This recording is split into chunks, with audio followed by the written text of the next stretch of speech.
Assalamualaikum warahmatullahi wabarakatuh. Selamat pagi Ibu Umi Halwati dan teman-teman semua yang tergabung dalam mata kuliah dakwah dan komunikasi lintas budaya. Semoga kita semua senantiasa dalam keadaan sehat walafiat dan mendapat barokah di bulan Ramadan ini. Perkenankan kami dari kelompok 5 yang akan membawakan materi tentang prinsip-prinsip dakwah dalam komunikasi lintas budaya. Namun sebelum itu, perkenalkan kami dari kelompok 5 yang beranggotakan saya sendiri, Khairatul Ingana sebagai pemateri 1, yang kedua Vina Dwi Prihatini sebagai pemateri kedua, yang ketiga Syarif Hidayatullah sebagai pemateri ketiga, yang keempat Sinta Aulia Al-Husna sebagai pemateri keempat. Pengertian prinsip dakwah antar budaya.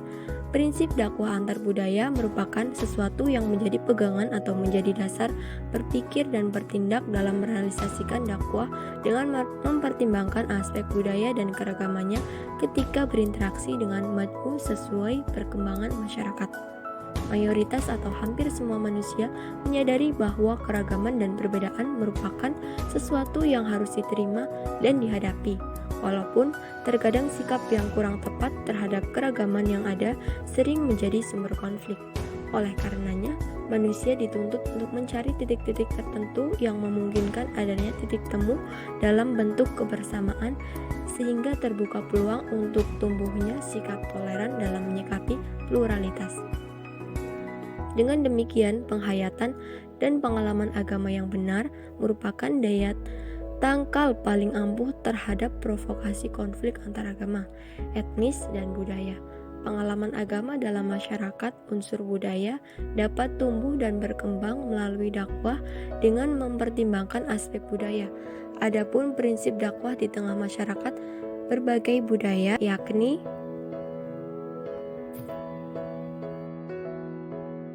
prinsip yang pertama yaitu prinsip universalitas.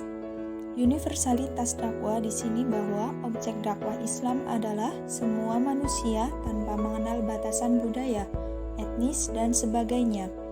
Islam mengandung ajaran-ajaran dasar yang berlaku untuk semua tempat dan zaman. Untuk itu, ajaran yang dibawa Nabi Muhammad SAW bersifat elastis, akomodatif, dan fleksibel, sehingga dalam hal-hal tertentu ia dapat mengikuti perkembangan zaman dan memenuhi kebutuhan manusia. Prinsip yang kedua yaitu prinsip liberation atau pembebasan.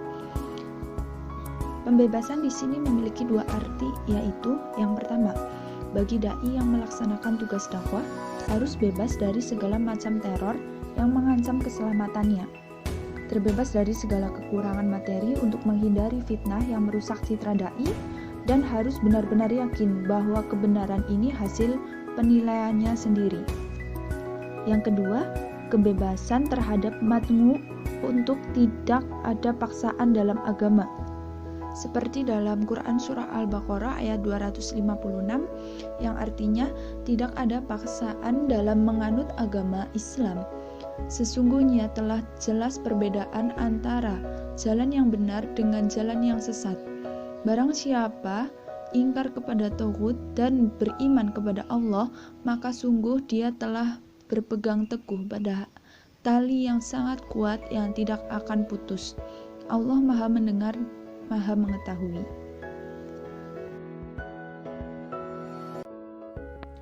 Yang ketiga yaitu prinsip rasionalitas. Pada abad modern ini adalah abad ilmu pengetahuan dan teknologi. Segala aktivitas manusia berpangkal pada sejauh mana penggunaan rasionalitas seseorang. Prinsip rasionalitas merupakan respons asasi terhadap masyarakat yang menggunakan prinsip amal hidupnya dengan prinsip-prinsip rasional seperti yang sedang terjadi pada masyarakat sekarang. Hubungan antara individu dengan masyarakat lainnya terikat kontrak dalam situasi fungsional, terutama ukuran-ukuran yang bersifat kebutuhan materi. Yang keempat yaitu prinsip kearifan. Prinsip kearifan ini sebagai suatu cara pendekatan dakwah yang mengacu pada kearifan pertimbangan budaya, sehingga orang lain tidak merasa tersinggung atau merasa dipaksa untuk menerima suatu gagasan atau ide tertentu, terutama menyangkut perubahan diri dan masyarakat ke arah yang lebih baik.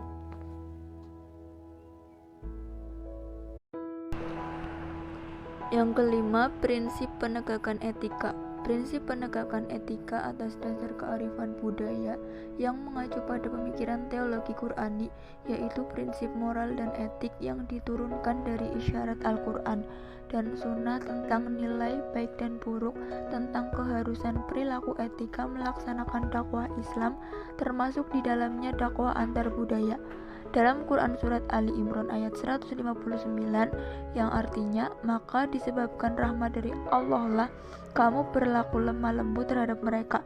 Sekiranya kamu bersikap keras lagi berhati kasar, tentulah mereka menjauhkan diri dari sekelilingmu.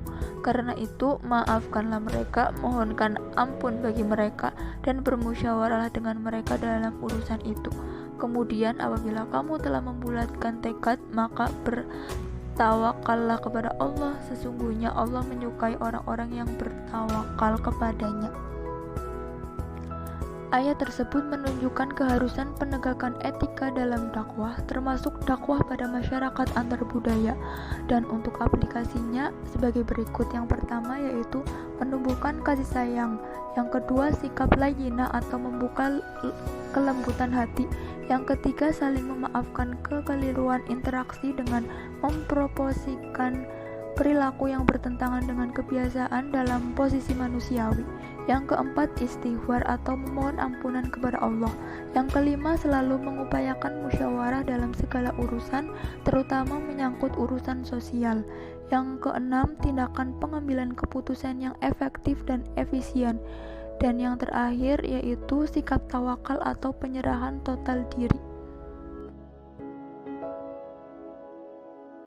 Kesimpulan, prinsip-prinsip dakwah antar budaya adalah pedoman dasar dalam menyampaikan dakwah pada masyarakat yang terdiri dari berbagai macam budaya, sehingga dakwah yang disampaikan kepada mereka dapat diterima.